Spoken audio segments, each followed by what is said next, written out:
काफ़ी प्राचीन लगता है। हाँ जी, इसे महाभारत टाइम का कौरवों का कोषागार भी कहा गया है। उसके बाद ये राजा नैन सिंह के अधीन हुआ हाँ, और फिर उसके बाद ये जो रानी थी उनके अधीन हुआ, वहाँ से राजा, वहाँ उनका सिंहासन लगता था। लेकिन उससे पहले महाभारत में जो कौरव थे उनके पक्ष में था, ये उनका कोषागार था। उनका जो अस्त्र शस्त्र रखे जाते थे वो यहीं पर रखे जाते थे।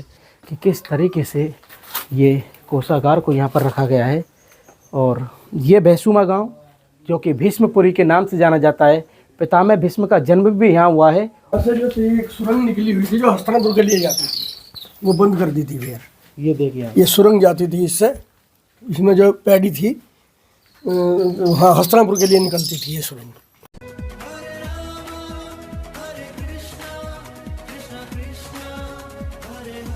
जय जय श्री राधे राधे। मैं धर्मेंद्र गोस्वामी स्वागत करता हूं एक बार फिर आपके अपने चैनल ब्रज दर्पण में। ब्रज दर्पण आज जो आपको दर्शन कराने वाला है, एक महाभारत काल का काफ़ी महत्वपूर्ण दर्शन है यहाँ पे। और मैं आपको बता दूं कि दर्शन कराने से पहले आप इस वीडियो को भी लाइक करें, शेयर करें और सब्सक्राइब करें। और अगर आपको ये वीडियो अच्छा लगे तो आप ज़्यादा से ज़्यादा भक्त लोगों में इसको शेयर करना ना भूलें। मैं आज आपको जो दर्शन कराने वाला हूँ, इस समय मैं भैंसुमा गाँव में खड़ा हुआ हूँ। जी हाँ, ये भैंसुमा गांव जो कि मेरठ के अंदर आता है। और भैंसुमा गांव को बताते हैं कि भीष्म पितामह की ये प्राचीन नगरी है और भीष्म पितामह की जन्मस्थली है। आइए कैसा जन्म हुआ है और कैसी जन्मस्थली है भीष्म पितामह की, आप देखेंगे। ये छोटा सा मंदिर है और इस मंदिर में प्रवेश करते ही आप इस समय समझ सकते हैं कि कैसे ये पितामह भीष्म का जो नगर है, जो जन्मस्थली है, उसका दर्शन हम कर रहे हैं। ये मेरे सामने आप देख रहे हैं, ये प्राचीन कुआं, ये आज भी उस महाभारत काल खंड की हमको याद दिलाता है कि किस तरीके से ये प्राचीन जो कुआं हैं यहाँ पे, जो कि भीष्म पितामह के नगरी के रूप में ये छोटा सा मंदिर है जिसको हम आपको बता रहे हैं। इसके अलावा यहाँ पर महाभारत से जुड़े हुए और भी स्थान है इस गाँव में, उन सबका भी हम आपको दिखाएंगे कि किस तरह का दर्शन है। लेकिन उससे पहले आप देख सकते हैं, ये हमारे भक्त बलवंत लाल जी का यहाँ पर एक छोटा सा मंदिर है। आप जब भी कभी मेरठ आएँ तो ये जो जन्म स्थली है भैंसुमा गांव, यहाँ पर कहते हैं भीष्म पितामह का जन्म हुआ है, ऐसा हमको यहाँ पर पता लगा है। तो उसका दर्शन कराने के लिए हम आपको लेकर आए हैं। और इसके अलावा महाभारत कालखंड से जुड़े हुए और भी स्थान हैं यहाँ पर, जिसका दर्शन भी हम आपको कराएंगे। ये देख सकते हैं महादेव का मंदिर है और एक छोटा सा मंदिर यहाँ पर भी है।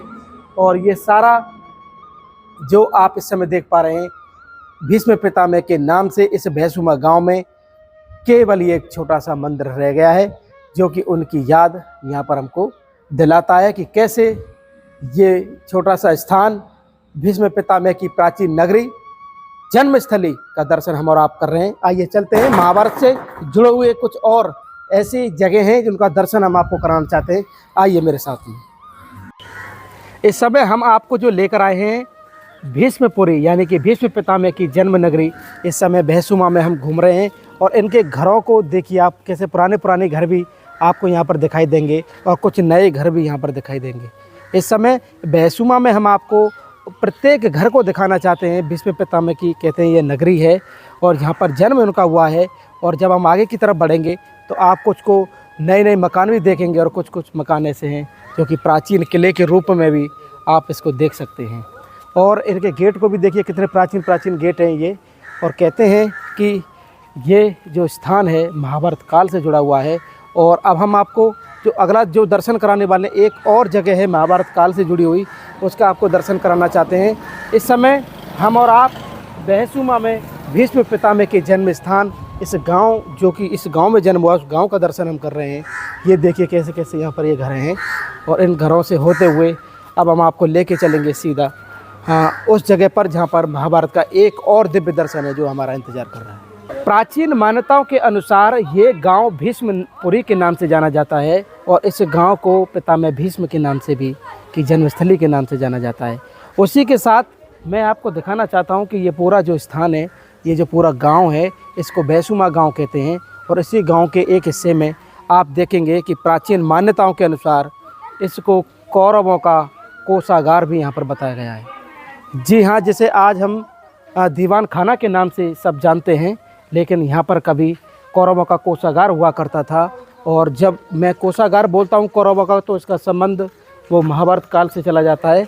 लेकिन इस समय ऐसी मान्यता है, लोग बताते हैं, इसमें कितनी सच्चाई है ये हमको उतना ही पता है जितना कि हम आपको बता रहे हैं। लेकिन इस समय इस स्ट्रक्चर को आप देखिए, ये बहुत प्राचीन जगह है और कहते हैं यही था कौरवों की बैंक या कोषागार, जहाँ पर उनके हथियार, उनका धन, जितनी भी चीज़ें थी, पैसे, सब इसी के अंदर हुआ करते थे।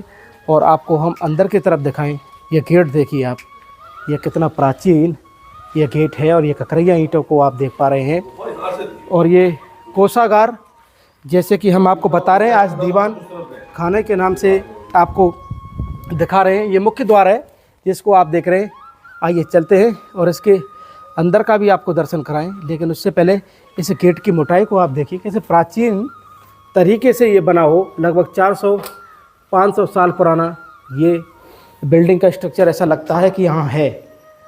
चारों तरफ अंदर की तरफ जब आप आएंगे तो इस द्वार के अंदर आते ही आप इसके स्ट्रक्चर में देखेंगे, ये जो ईंटें हैं ये बहुत प्राचीन ईंटें हैं, जो कि 250-300 साल पहले इसका इस्तेमाल हुआ करता था। और ये देखिए ये कितना मोटा है, ये देखिए आप, इसको हम चौखट बोलते हैं। इस चौखट को देख सकते हैं आप, ये कितनी चौड़ी ये चौखट रही होगी अपने समय पे।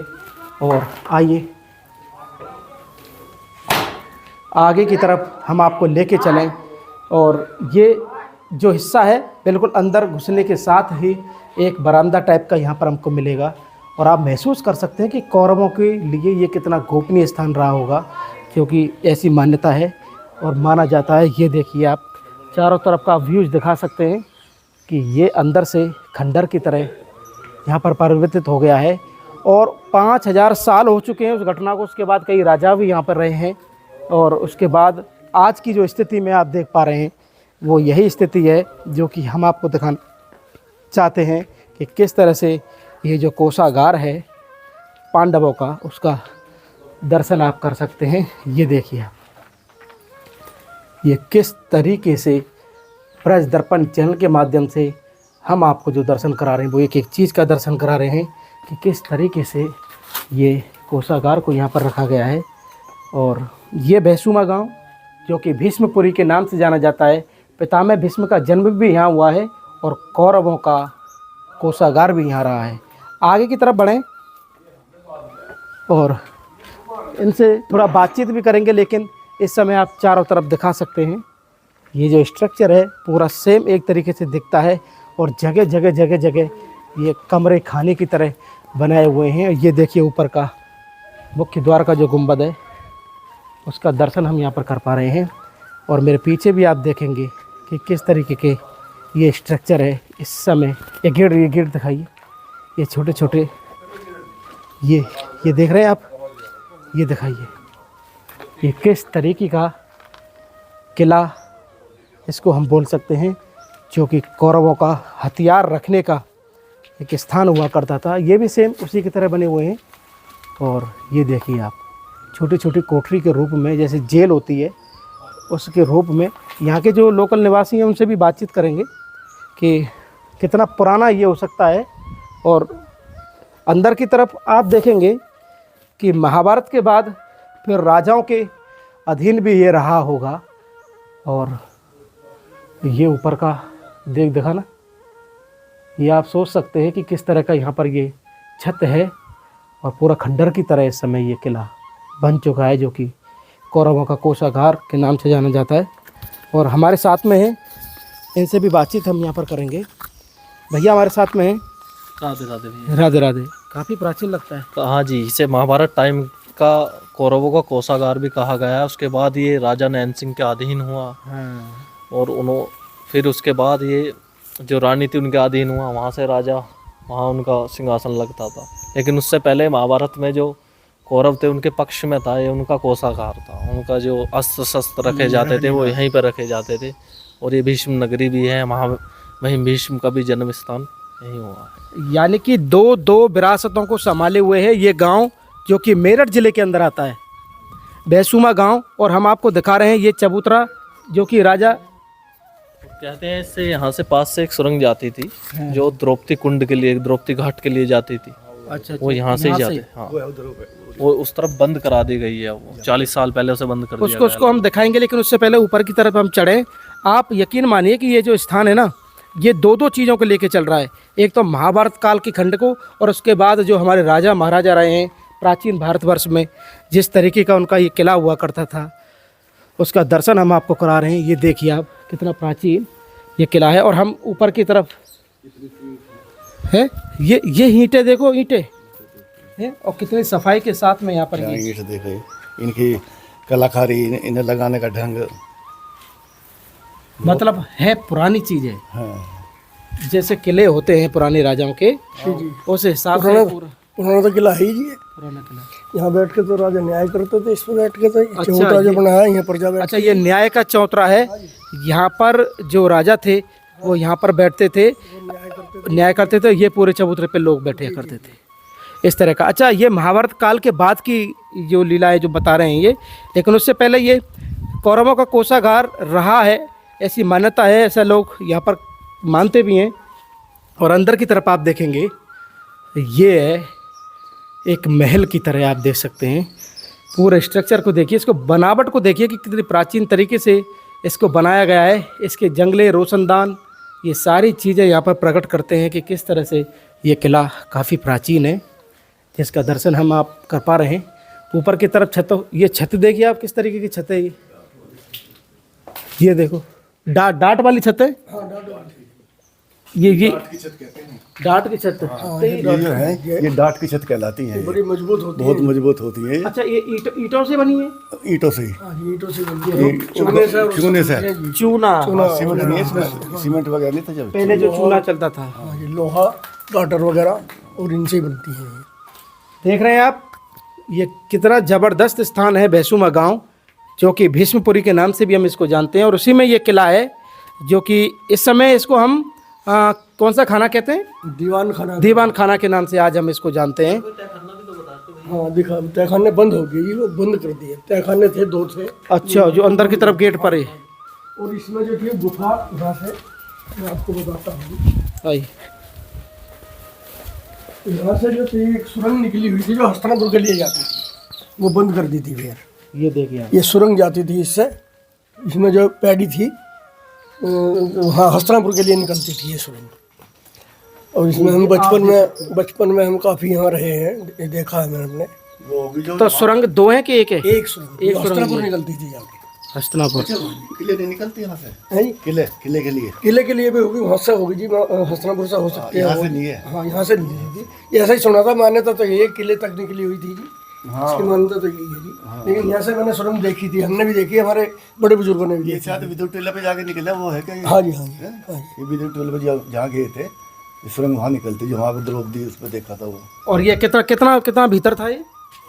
बंद है? हाँ, बंद करा दी गई है, बंद करा दिया थोड़ी है। सी ऐसे जा बंद करा दी। तो यानी कि सुरंग राजाओं के, खैर किलों में सुरंग तो होती थी, ये तो है, लेकिन सुरक्षा के लिए, सुरक्षा के लिए और गुप्त रास्ते के तौर पे भी इसको भी पांडवों ने यहाँ पर यूज किया है ना, कि कैसे कोषागार के रूप में इसको यहाँ पर देखा गया है।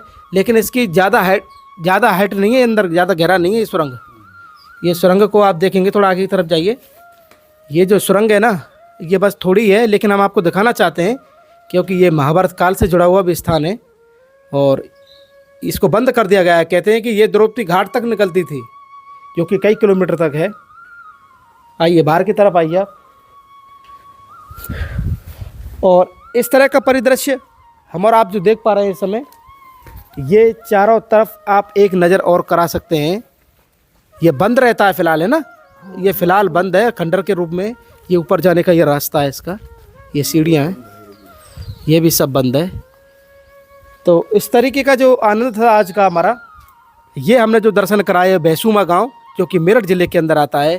और भैंसुमा यानी कि भीष्म पितामह की जन्म स्थान के रूप में भी हम इसको जानते हैं। और ये जो किला है, ये कौरवों का कोषागार भी इसको यहाँ पर ऐसा मानते हैं कि ये कभी रहा है। तो आज का हमारा ये भाव, हमारा ये वीडियो आपको कैसा लगा, आप हमें कमेंट करके, शेयर करके और इस चैनल को ज़्यादा से ज़्यादा सब्सक्राइब करके ज़रूर बताएं। पितामह भीष्म के जन्म स्थान से, भैंसुमा गाँव से आप सभी को प्यार भरा राधे राधे।